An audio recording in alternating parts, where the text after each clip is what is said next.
Hello and welcome to the Vector Garden channel. In this video I'm going to show you how to build this letter with these effects. It's fully editable. I can take the text tool, select my letter and type a different letter or type some more letters. It takes a minute, but then Illustrator will finally build it like this. So how do we do it? First I'm going to revert it so that I have the place I need, and then I'm going to type a letter to start with. Let's select an X like this, and I make it slightly larger.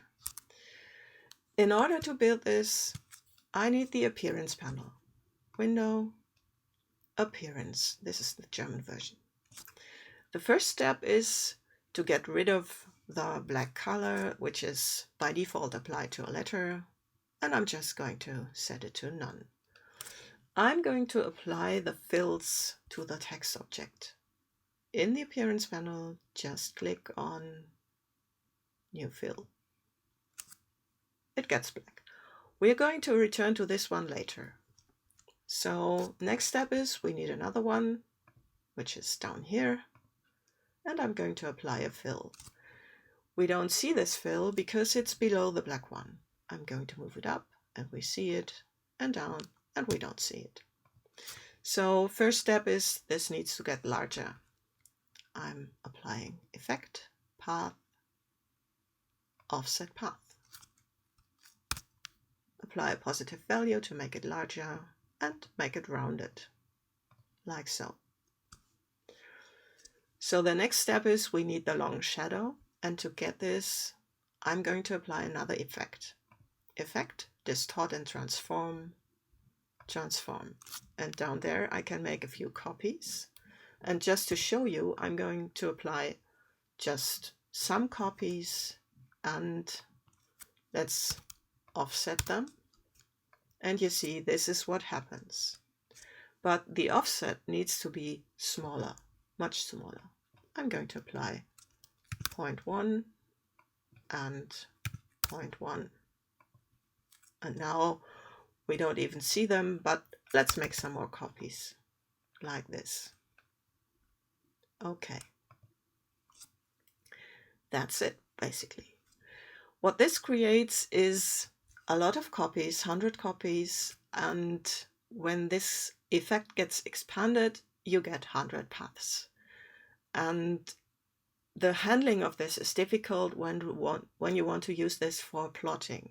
So I don't recommend it for plotting. There's another method I'm going to show you later. But if you want to use this and export it to raster images like PNG, JPEG or the like, then it's totally okay to build it like this. So what we need to do now is apply the pattern. I have prepared them, and you see, well, that's not quite what we expected. Now, why is that? And I'm going to go into that transform effect again, and you see there's an option checked, which is transform pattern. And this causes the pattern to be transformed as well. So what Illustrator does is apply the pattern and then move the copy of the shape with the pattern, and that's what creates these lines. So what can we do to avoid this? There are two things we can do. One is to just uncheck this option, and you see the patterns are not moved. There's another method what we can do. So I'm going to check this again and click OK. We've got the Pathfinder effects. Effect, Pathfinder, and then this one is Unite.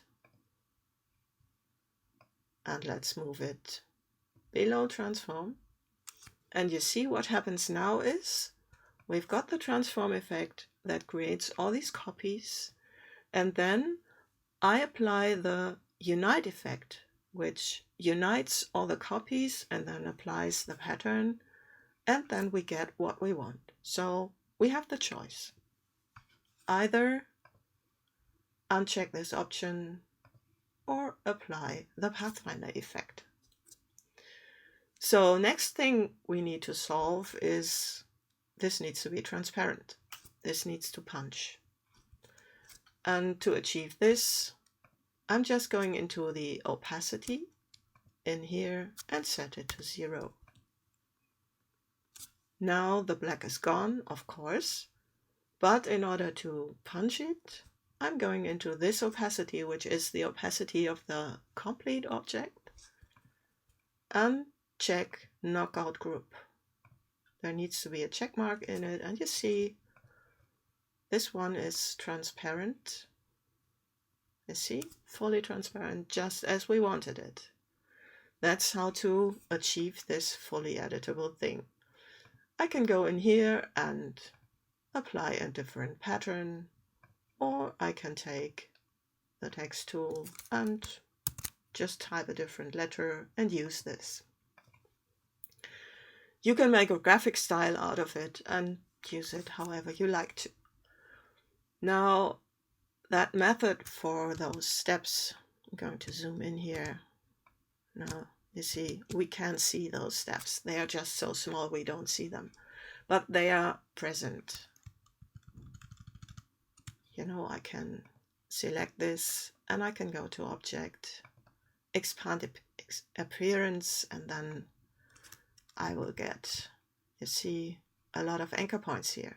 And those, well, those might ruin my plotting or whatever.